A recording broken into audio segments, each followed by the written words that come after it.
kira ya ka ba ce ka ta sila Umar ko kira kana ta sila ka nafiki du ko ba ka nafiki ya Umar kira ko Umar ma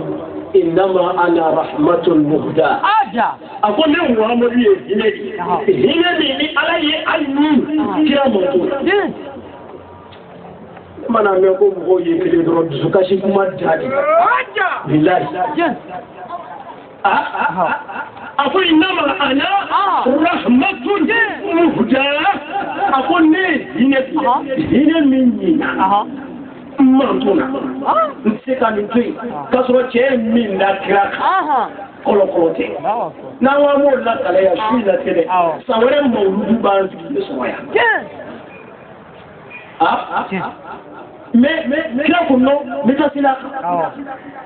Umar ko kira ni tarasila ala ko ko hal ya fanyini shi biwolo kati ya fama kira tu ya astaghfirullah ashkiri na fami mola mo kele tede na yo di mimba I garantira billahi o yoro pe kira ko chiani ala ko lenya ya fanyini shi biwolo la o tuma mbeta ala ya fanyini shi biwolo la alikile furti ala ka hinan oro la ala qur'ani ayaji ako kana sidi ni shu mais asali adiya ye afaye jare medeni atara ko kira imasila ka o isla ka yala ya fanyini mala ya fanyini ne fadu ne bena o tuma kira ikajela bugucha mais ça en fa kasange ala aledi meleko ya yino oyo una pe jela bugu kama aja la hawla wala quwwata illa billah etambe kin jela bugu ana Bukhari ko ni kira su yesen jita na sulala sahabo bi ko mu de boka yo kele kira su jita chi mo asen jita chi kambe ki ni kira su ya jita atu kete kuma donc ma mi dro ka mo anyen dolola kira e gomole aw bi gomolo sadi ni iyo do mura ibe ta hausa do gereda ka sama ka jibi bola jibi shu kira jirishu chaman no ayake milena sabai to koy juwe karamo to koy juwe sabake do du almuhim la to maso kira fama tani jirishu ko yorona mota so yorona ka to mota yiro sabake ko ni kira ji atara su ko be asile ayu kunja ka jiru Allahu akbar billahi Bukhari ko atlala jini mini na mini anana bo kira nya bla yorola adamadi nyeti daka kira be biya ke tuji ako nya yorola ngeda yorobina nya yorona tikete sama yorobi nya yorola tinki do ala yorobi me kira ko du yorobina ayimatu kira kuma na te kiya bla ako wallahi kira franjo su kofe nyen kunjana ka jini shwi kira ko sahaba ma kawo nyebe kamilila ko kanje bala ko aljine diri sabu sa Allahu akbar billahi kai jini jonje ni ba aminata je sallallahu alaihi wa sallam e ko mo ni kiri me ko ri ku mo bi Allah me kire je kira bola ibe to malande inama ana basharu kira e fa ko ma fini ana ambe kire jani me ji jani yo kiro ma fa do ta aya kira mo ke wole ka chale ni ya me pe da wole ka chale e fa ni tikele kira le ni be kile ni ya e mo ko ni ya le mo na usiki me yo ika mi ne ke ka wo ni halaki mashu ana to manje Allahu akbar billahi olala ko warafa analaka ikraka tira ka mo ko aw ti jis ni kara mo ko ma lo ha ay la nga bolli mo be ko to ja ay la da la ta ti be to ka bo so ti ga wora sama nga nyete nga bolli ni ay la veri ay aba ya o yo la ta ala ko nye Muhammadu sallallahu alaihi wasallam ti bunye i yere kama I yɛrɛ kama an tɛ kuma o ka su in na fɛn b'a tan n y'o de tɔmɔ o fɛn b'a tan min ni ala ye kira bonyana ye su in na an bɛ dan duuru ma n denwuli su n b'a tɔ duuru ci. a fɔlɔ n y'o de lakali sisan ala ye a yɛrɛ tɔgɔ fɔ yɔrɔ o yɔrɔ a ye Muhamadu ta tugu a la o y'a fɔlɔ. aw kana ɲinɛ nin kɔ dɛ an karamɔgɔ y'a fɔ jeu concours bɛ yen n t'a dɔn n'a y'a programme su in na de n'a programme na su in na cadeau kɔni comme laadala an b'o kɛ denwuli su comme aw b'a kalama an karamɔgɔ bɛ ka question tɔmɔ ni maa ma se k'a jaabi maa dɔ tabi min ka taa n'a bɛɛ y'a ka so a kɔngɔ ma dalen don karamɔgɔya t'a la dɛ. o la ala ye Muhamadu a yɛrɛ tɔgɔ fɔ yɔrɔ o yɔrɔ a ye Muhamadu fɔ a la mais min ka bon n'o ye ala ko ni Muhamadu tɔgɔ fɔra a ye sɔlatu kɛ a kan. inna Allaha wa malaikatahu yusalluna ala nabi ala ko ne yɛrɛ ala ani n ka mɛlɛkɛw bɛ an b'a kan an y'a kɛ tɛ dɛ an bɛna a kɛ tɛ dɛ an b'a kan k'a kɛ de ala kira sɔlatu kɔni a ko minnu dalen don ala la an fana ka sɔlatu ni salamu kɛ ala kira ale yɛrɛ tɔgɔ tɛ dɛ ni ala tɔgɔ fɔ k'i ma don foyi t'a la mais n'i ye kira tɔgɔ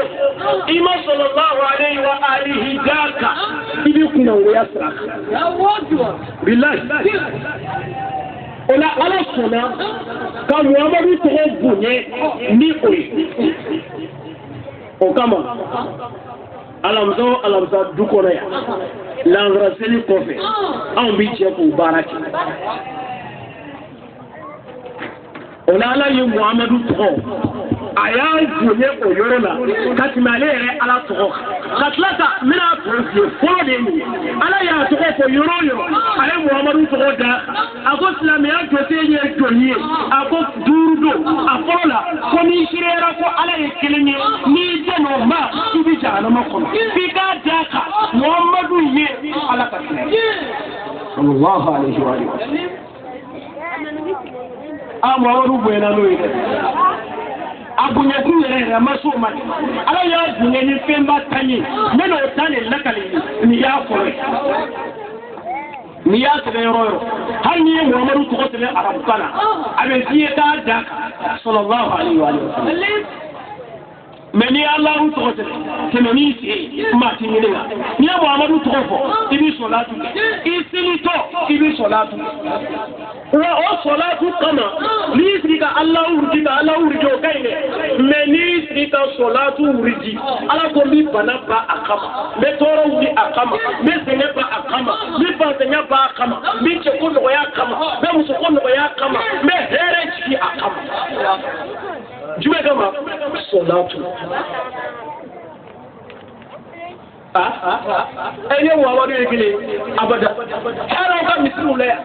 ni zangɛ n'a jara ye don o don a misiri weletɔla k'a fɔ ashhadu an la ilaha illallah ashhadu anna zangɛ rasulullahi o dɔw b'a cɛ ka bɔ misiri la n'i ko ashhadu an la ilaha illallah i bɛ Muhamadu rasulullahi ta Muhamadu ka bon dɛ nin ye bonya fɔlɔ ye. a bonya filanan Muhamadu bonyalen kɔfɛ ala ye don min latigɛ ko ye Muhamadu bange don ye ala ye don min latigɛ ko Muhamadu ye diɲɛ ye o don na ala ye don min latigɛ ko Muhamadu ye fiɲɛ ye o don na adamadenw tun ɲɛna fo kitabu kɔnɔ kitabutigiw commencera k'a sɛbɛn ko Muhamadu bange don ko bɛɛ ma k'a bilahi a b'an ka kitabu kɔnɔ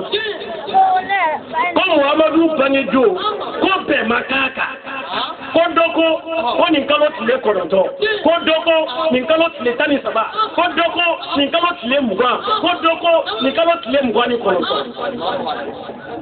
ala ko baasi tɛ aw tɛ kitabu sɛbɛn na wa n bɛ na o ala y'i to o la dɔrɔn ka diɲɛ kunkolo minɛ Rabiul Awwal le tani fila ka to betna jago ya sebe jadu aija kira bango dona amija adona iya sebe adona ima sebe adona hazidi eba sebe muna ko kide ko ndo nyami sala de shina bonyongo ta zuje shinina shininde donye Muhammadu ye jinye kateni donye ala masosio akate mangoni eko mawlulu fetele kitebea ugodia meno aja mena be barachi yeshu femadu na do na duna no kono iba meshu na namadu akono kanaso dogu ngata okafiko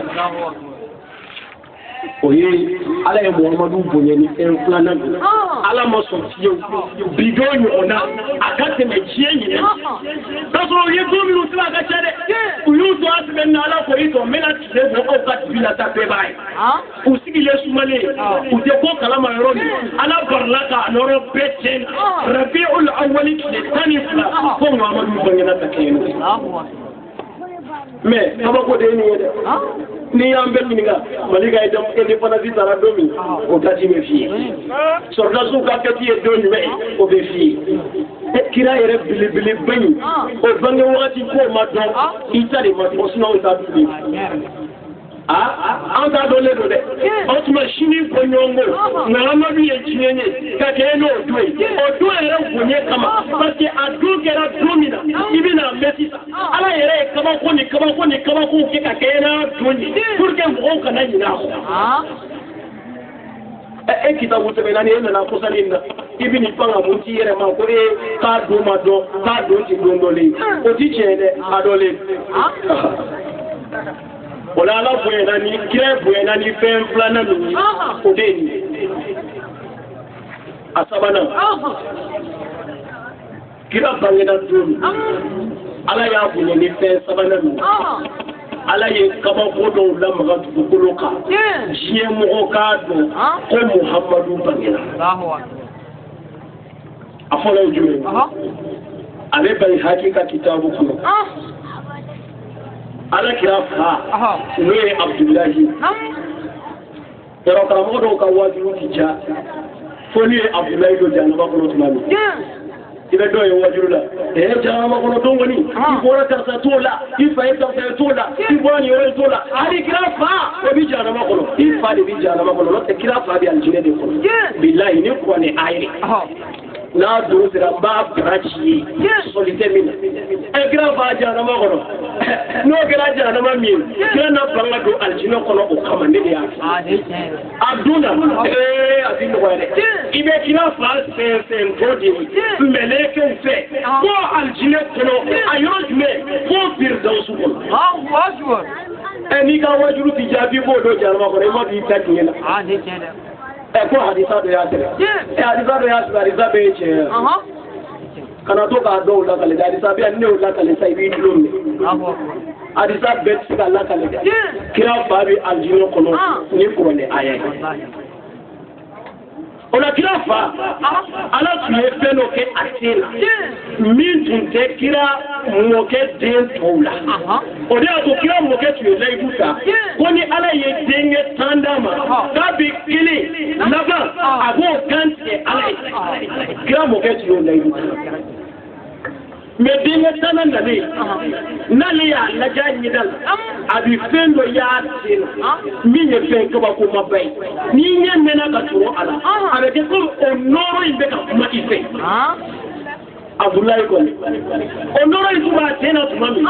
ane no furuke le ko ni amba amina garjigera noro nyele manaka watina be ko masira ka noro koloshi amba amina ta tina Allahu akbar bai haki de ko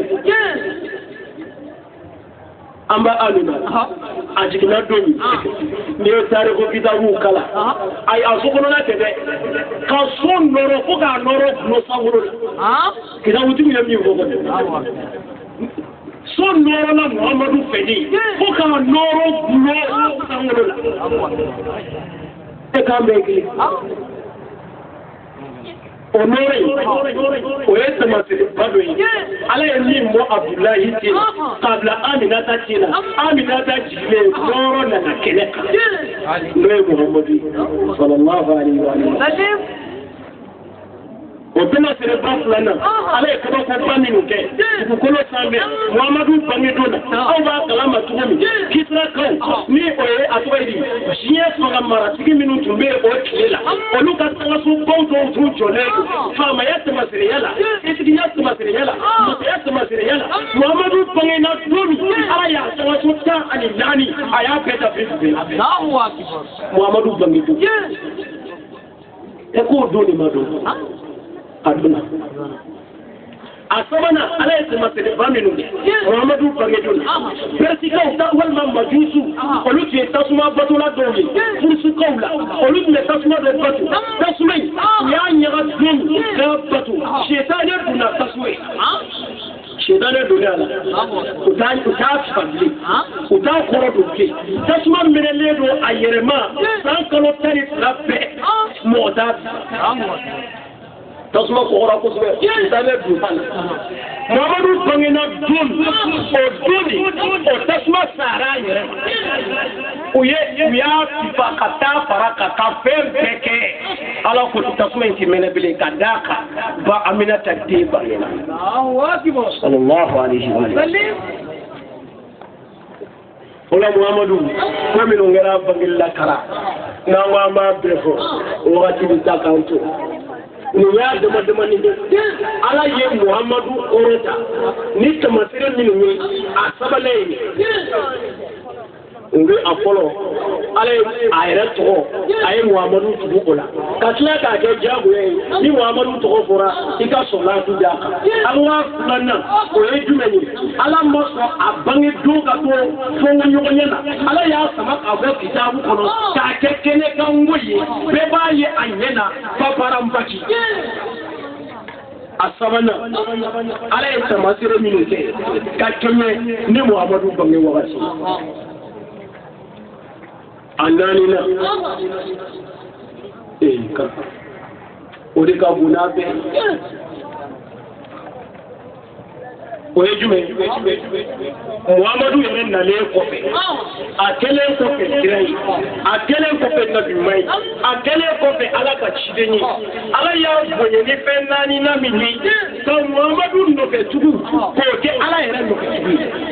ka muhamadu nɔfɛtugu k'o kɛ diyagoya ye a manton bɛɛ kan mais dɔw bɛ mawuludu kɛnɛ sigi karamɔgɔ dɔw yɛrɛ bɛ mawuludu kɛnɛ sigi mais karamɔgɔkɛ yɛrɛ bɛ nisɔndiya ka kɛnɛ sigi ka wajulu kɛ zikiridalaw bɛ wajulu kɛ musow bɛ tɛgɛrɛ fɔ bɛɛ nisɔndiyalen don ko muhamadu bangena ka kɛ ni don min ye an y'o su an y'a ɲɛnɛmaya mais karamɔgɔkɛ yɛrɛ muso kɛn bɛ ka mɛsi siri fɔ a dugula sanfɛ bilahi o fana b'a la ka muhamadu bangena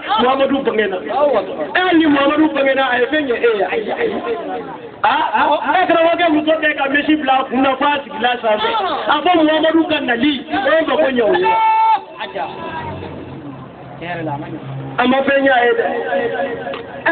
muhamadu bangena o ye tiɲɛ karamɔgɔkɛ min bɛ ka wajulu kɛ n'an ye muhamadu wuli k'a jɔ bilahi a b'a fɔ o karamɔgɔ dɔw ɲɛna mawuludu dabila k'a da kan e bɛ ka ne kira e ye ne nin dugu di i ye malo ni mun ye karamɔgɔkɛ yɛrɛ muso kɛn bɛ ka porodi k'a yɛrɛ kan n'i y'a bilenlen na a bɛ k'i kɔnɔ ko tomati de natugu bilahi a yɛrɛ bilenlen sa ni bɛɛ y'a ye nin y'anw ka karamɔgɔ muso ye nin y'anw ka karamɔgɔ muso ye a laban na karamɔgɔ yɛrɛ tɛ fɛ ka muso fiman ta bilen a kɛra baara ye dɛ jɛma fɔ ye fa don bɛɛ la ni min wulila dɔrɔn ne bɛ jɛma de fɛ ni wulila dɔrɔn ne bɛ jɛma de fɛ k'a sɔrɔ a caman min bɛ kule la ko jɛma ale yɛrɛ finnen ko saribɔn daga i t'a su la sumaya muso ɲɛnɛma ɲini jɛma ko tɛ n'i bɛna jama ma kara a fɔ alhamdulilayi mais n'i bɛna finma ɲuman ma o de ye kunajɛ ye o la ye ɲuman ɲini jɛma ko tɛ o la o karamɔgɔw bɛ yen n'olu tun bɛ mawuludu kɛ walahi mawuludu bɛ ka kɛ cɛ min tɔgɔ la n'i y'o kunu bilahi a n'a fɔ o dɔw k'u ni bɔ mawuludu kɛ yɔrɔ min ka jugu n'a bɛɛ ye karamɔgɔ yɛrɛ o b'an fɛ yan karamɔgɔ kɛn bɛ a bɛ mawuludu sigi tɔnba b'a bolo mɛ karamɔgɔkɛ yɛrɛ ɲɛ kana ye tɔn muso ɲumanin bɛɛ a kelen kɛn bɛ k'o bɛɛ san olu k'a kɛ ɲɔgɔn n'a ni min t'a fɛ la a n'o bi kanu na n'a ni min ti kanu na o tuma o y'a ɲɛmɔgɔya kɛlɛ ye n'o fana ye mawuludu sigi mawuludu tigɛ m'o la dɛ. Mais n'o karamɔgɔw bɔra yen e min bɛ nisɔndiya ni mawuludu ye ka na mawuludu waajulu kɛyɔrɔ la ka mawuludu waajulu lamɛn k'a dumuni kɛ k'a boisson min sɔn tugu Muhamadu kɔ dɛ o de ka bon n'a bɛɛ o la o ka bon n'a bɛɛ mɔgɔ min bɛ Muhamadu nɔfɛ a jogo la a bɛ Muhamadu nɔfɛ a ka kumakan na a bɛ Muhamadu nɔfɛ a ka miiritaw la o ka mawuludu ka di Ala ye ka tɛmɛ diɲɛ bɛɛ ta o la an yɛrɛ ye misi faga de dɛ Sidi an ye layidu di ɲɔgɔn ma san wɛrɛ an bɛ misi de bi yan ka yɔrɔ bɛɛ kɛ jeli kira ka mawuludu la ni Ala sɔnna a kɛra i bɛ si ka ɲimi dɛ o ye sigaso la nka m'an ta ɲimi an ka so e y'a faamuya o la Muhamadu nɔfɛ tugun Ala bɛna kuma ɲɛ i y'o kuranɛ kɔnɔ nafa min b'o la o dɔ bɛna lakale ye Ala ko cogo قل إن كنتم تحبون الله فاتبعوني يحببكم الله قرآن قرآن نما في سورة آل عمران على كل محمد أمينا مولود بس محمد أمينا بني بفو محمد نميني على تروس بندولا محمد نمي على ميني نوبو إباني دونا محمد نميني كباكو كي إباني دونا أفي مانتو kamun fu ɲɛna ko n'o y'a sɔrɔ Ala ka di an ye n'o y'a sɔrɔ an bi Ala ko de la n'o y'a sɔrɔ Ala ko de ye an ka hami ye k'an ka mun kɛ k'an ka tugu Muhamadu kɔ Ala nin de ye ko naaninan ye nin ka bɔ a bɛɛ ye Muhamadu nɔfɛ mais dɔw ye Muhamadu nɔfɛ tugu kɛ jumɛn ye e yɛrɛ ti kɛ Ala jɔn ɲuman ye f'i ka forokiya jɛmani no n'o tɛ e ma kɛ Ala jɔn ye e forokiya ko don wa e ni forokiya do de bi mɔgɔ kɛ Ala mɔgɔ ye e ni Ala cɛ siniwa minnu b'a dilan ɲanduma olu tɛna kɛ kiraw ye wa dɔw fana t'i ye k'i ye Ala mɔgɔ ye fo k'a sɔrɔ wuridi b'i bolo Tijaniya wuridi tɛ Kadiriya wuridi tɛ o n'a ɲɔgɔnnaw o kɔrɔ tɛ ko n bɛ wuridi kɔnturu la dɛ Tijaniya kɔlɔsi de filɛ nin ye a ye Tijaniya wuridi de bɛ ne yɛrɛ bolo mais wuridi kɔnturu tɛ dɛ mais kɔlɔsi ti Ala ko ye bilahi e ni kɔlɔsi ko don kɔlɔsi dilannaw bi artisanat olu ka ɲamaden kɔntitɔ Mali la yan dan foyi t'a la Chinois yɛrɛ ko Chinois de b'an tɛ manama ninnu dilan ni ko i b'olu ka Ala kota suma k'a kɛ balance kɔnɔ a k'o bɛ kun diɲɛ balance jumɛn na kɔlɔsi ko tɛ forokiya tɛ ko fugulan jɛma yɛrɛ n ye jalamugu siri la Ala mago bɛ jalamugu la hei i ka Ala ko de kɛ i jogo ani ka kumakan ani ka miirita ne hakili b'a la an taara misiri dɔ la ne ye sɛmisi de don kari b'a dɔn dekiba ninnu dɔɔni man di ne ye ne bɛ sɛmisi de don ka caya ne ye sɛmisi don ne nana ko n bɛna waajulu kɛ cɛkɔrɔbaw commencera ka ɲɔgɔn ɲɛ lajɛ parce que ni forokiya t'i kɔnɔ dɔrɔn o kɔrɔ k'i ma kalan bilahi ne ko n ka ma kɛ baara ye ne fana nana n jɔ de n ka sɛmisi parce que a don na laadalannaw bɛ taa waajulu la karamɔgɔw de y'a bɛɛ tiɲɛ o parce que olu taatɔ bɛ forokiya de don i b'a ye a b'a bɛɛ kana waajulu kɛtɔ ni e min nana n'i ka sɛmisi ye u bɛ ɲugu i la bilahi ne nana ni n ka sɛmisi ye cɛkɔrɔbaw de ye ɲɔgɔn ɲɛ lajɛ ko nin ye jɔn ye tuguni o ye siɲɛ fɔlɔ ye ka waajulu kɛ ne wulila ka ɲɔ n y'a bara sogolo ɲɔgɔn kan k'a bɛɛ cɛ si k'a da tuma min cɛkɔrɔbaw commencera ka ɲɔgɔn ɲɛ na ko a jɔn ka na i bɛ se waajulu la mais a ma ɲɛ dɛ dɔ tilala ka ne kɔri kɛrɛfɛ a ko n balimakɛ i ka waajulu bi don mɔgɔ la i bɛ se waajulu la mais a defo kelen ye min ye dɔrɔn i ye sɛmisi jɔ ka na ne ko n ko de y'a defo ye ko awɔ ko n'Ala sɔnna sini n bɛ bodi de don ka na bilahi misiriw bɛ yan ka sɛmisi ci ka na i t'o alimamiya sɔrɔ i t'o waajulu kɛ fini woro kabri ka tira yere kera tira amade ke ka fuja do billahi fini wela ya koli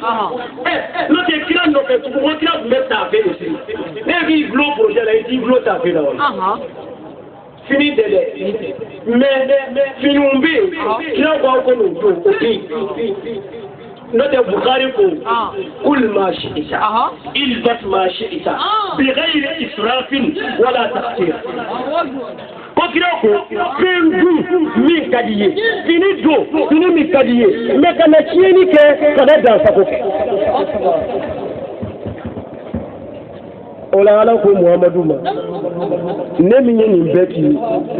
ka kabako kɛ i bange wagati la a fɔ i man t'o ye ko n'o y'a sɔrɔ ne ala ka d'u ye ne ala ba in ka d'u ye k'u bɛ ala ko la k'u ka tugu Muhammadu de nɔfɛ bon n'a fɔra ka tugu Muhammadu nɔfɛ ni ne ko e ma anw ye yɔrɔ taabolo ko in de ye ko bɛɛ tiɲɛ ne y'o f'i ye anw ka tɔn tɔgɔ ye ko jamiyatu izharu diin al-islam o y'an ka tɔn tɔgɔ ye mais o kɔrɔ tɛ k'i k'a den yɛrɛ la k'a kɛ tɔgɔ ye dɛ tɔgɔ ko kɛlɛ min b'an fɛ yan n b'a bɛɛ ba sisan anw ye sunamɔgɔw ye anw ye siyaw ye anw ye tijaniyaw ye anw ye tarabiyaw ye anw ye shaziliya ye ala mago bɛ nin fɛnw na wa Mali karamɔgɔ bɛɛ faralen ɲɔgɔn kan u bɛɛ ka na contre moi seul billahi an b'a da tabali k'a débat tɛ tɛmɛ minute 5 kan an b'a ban pewu silamɛya kɔnɔ tɔgɔ ko bɛɛ nkalon a bɛɛ nkalon c'est-à-dire n'i ye tɔgɔ da i yɛrɛ la a ka ɲi mais k'a kɛ i n'a fɔ silamɛya yɛrɛ ye o tɔgɔw di o de ye nkalon ye suratul hajj hiji ko sura ale aya laban ala ko nyaw togo da ko amew nyaw togo da ko amew ka aya di kala yi wajahid fillahi haqqa jihad هو اشتباكم وما جعل عليكم في الدين من حرج ملة أبيكم إبراهيم هو سماكم المسلمين من قبل وفي هذا ميداني مثلا مودا فتاة no te ne tijaniya mais tijaniya kuma de bɛ mɛnɛ da dɔ wɛrɛ ti mɛn an tila ka kɛlɛ kɛ o de nɔfɛ n'i ma don o la i t'a yɛrɛ yɛrɛ ye ne ye sunamɔgɔ ye ne ye siya ye i ka don o de la n'o kɛlɛ wulila tuma o tuma i min bɔ a la a bɛɛ nkalon min ye tiɲɛ ye nin ye silamɛ a b'a la. kuranɛ kɔnɔ a ba kɛmɛ de bɛ a y'a caman. Glo haramuyatɔ a laban ala ko silamɛw yalima walima aya wɛrɛ la ala bɛ to ka ɲininkali kɛ a fɔ aw ye silamɛw ye wa mais ni aya la ala ko ne yɛrɛ de y'aw tɔgɔ da walima Ibrahima y'aw tɔgɔ da ko silamɛw wa ni kuranɛ kɔnɔ ni ala y'aw tɔgɔ da ko silamɛw a banna n'o tɛ Tamim filɛ nin ye a ne ka faamu tɛ kelen yɔrɔ dɔw la mais an ka di ɲɔgɔn ye an bɛ silamɛya baara kɛ Tarawele filɛ an ka faamu tɛ kelen yɔrɔ dɔw la mais an bɛ silamɛya baara kɛ mais ka ba ɲɔgɔn na tɔgɔko kama ka ba ɲɔgɔn na sɔmiya kama ka ba ɲɔgɔn na ɲɛcogo kama o ye kafiriya di a fi ma kana kɛlɛ kɛ ni tɔgɔ ye dɛ kɛ silamɛ mais t'an ka karamɔgɔw arrange parce que an bɛɛ bɛ fɛ ka kunfin dɔw fara ɲɔgɔn kan k'o k'an ka duba kɔnɔ ne ye kɛlɛ in kunbɛn o n'o tɛ a ye 100 tila n'i ye mɔgɔ 2 kɛtɔ ye ka kɛlɛ kɛ u nɔfɛ a fɔ dɔ tɛ 120 nɔfɛ n'o tɛ n'an bɛɛ bɛ 100 nɔfɛ kɛlɛ tun ye jumɛn mais n'i ye 200 di mɔgɔ 3 ma o de tila ka bon mais an bɛɛ bɛ ala nɔfɛ an bɛɛ bɛ fɛn kelen nɔfɛ 200 tilali la kɛlɛ tun ye jumɛn k'anw bɛ mawuludu kɛ dɔ fana bɛ anw kɛlɛ o kama mais k'a sɔrɔ e yɛrɛ b'a ba kɛmɛ o la ala président d'honneur y'a ɲini mɛ ko ka koosi dɔɔnin ye n'o ye Basilé Fana den an na koosi kɛ nin yɔrɔ in na yan ni ka tɛmɛ ni walandatɔ ye mais kana ɲinɛ n bɛ 4 na de la a tɔ ye 1 dɔrɔn de ye n b'o 1 d'i ma su in na ta bi jɔ o 1 kan mais n'an ye ɲɔgɔn sɔrɔ semaine nata la n'ala ye an si jɔ k'a kɔnɔ n b'a tɔ 5 d'i ma ɲinan mawuludu o walanda ka kɛ e bolo nin fɛn ta ye kana ɲina san wɛrɛ n b'a continuer n bɛ 20 d'i ma san wɛrɛ kɔrɔ n bɛ tan wɛrɛ d'i ma o b'a kɛ 20 ye ka 5 d'i ma mawuludu shula ka duru di ma di wuli shula ai ne aw sona na aw sona e ti tumble ala ka dine na fi billahi mais are da ma ke to bi ni mana fo ba fa blele ni mana fo ba fa jele ko te jago ya e sra plata ma wa to ko wa le ro e to wora la ba e ble wora fara de e bi be tamani wo la ba e tango takamadi tango takamadi la ba no la ni te pla la ita plaque ni ti sula i woro ka farawa ali pla ya la mo la ya le do mi e mi te pla la no e plaque e bi tu no la i ga ba se ble otma spra clear yo mine wa uli balle jite i pan wala ko posi joti rola amit la gate ni wala nda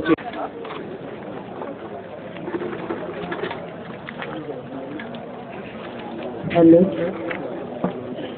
nanga meshi tana dinga boni sene namba do sitana tara ka boya amena anko ni an sanu chamba ke an silam sera kalu daga dogala kera kasile wadai wala chamba se silam yang kana silam na titraji ala do sara silam ya baraka ala kana sara kali jinai ala ko sira kana ko sale ala rasul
chamando. Como me acuerdo que yo no orina que le chamando. No te va a oro tu pendiente. No te va a oro que me orina que le chamando. No te va a oro chamando. Ay familia. Ay pero familia. Agadanya. La ilaha illallah.